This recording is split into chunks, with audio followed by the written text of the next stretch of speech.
नमस्कार सगळ्यांना. तुम्हा सर्वांना माझ्या व माझ्या परिवाराकडून गुढीपाडव्याच्या व नूतन वर्षाच्या हार्दिक शुभेच्छा. तर मी 2 दिवस झालं माझ्या बिझनेसबद्दल मी तुम्हाला ते व्हिडिओ टाकलेले आहेत माझ्या चॅनलवरती. तर आपण पाहिलं की माझा स्ट्रगल झाला, नंतर बिझनेस कसा ग्रो झाला, तो बिझनेस वाढवण्यासाठी कोणकोणत्या स्टेप बाय स्टेप मला कराव्या लागल्या हे आपण पाहिलं. नंतर मग त्याच्यामध्ये आपण पाहिलं प्रोडक्शन, मार्केटिंग व पॅकेजिंग कशा पद्धतीने हँडल करायची ते पाहिलं.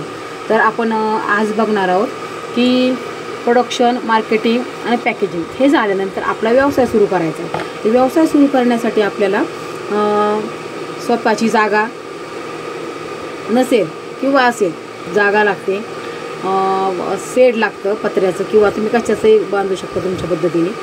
शेड लागतं आणि त्यासाठी आपल्याला गावामध्ये बिझनेस करायचा आहे तर म्हटल्यानंतर ग्रामपंचायतमधून आपल्याला NOC लागते. NOC कशासाठी?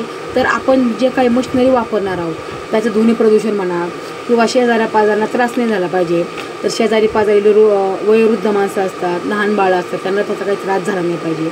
तर आपल्याला ग्रामपंचायतमधून NOC आणावीच लागते.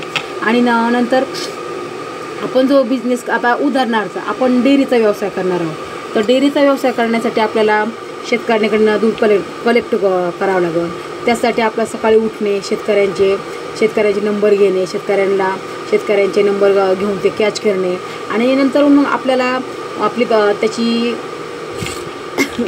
कॅटेगरी कशी आहे दुधाची ती बघणे, भरपूर त्याच्यामध्ये असतं. आणि एक म्हणजे काय असतं की आपण जे डेअरीचा व्यवसाय करतो, डेअरीचा व्यवसाय केल्यानंतर त्याच्यामध्ये आपल्याला भरपूर प्रमाणाचा फायदा पण आहे आणि तोटा पण आहे. त्याच्यामध्ये एक असं असतं की आपण जे प्रोडक्ट बनवतो ते स्वच्छ असले पाहिजेत आणि त्याच्यानंतर जे खाली ते नितळ पाणी राहतं ना, सफेद पाणी, त्याची विल्हेवाट कशी लावायची तीही विल्हेवाट आपल्याला योग्य प्रमाणात लावली पाहिजे की तीही उघड्यावरती पाणी गेलं नाही पाहिजे.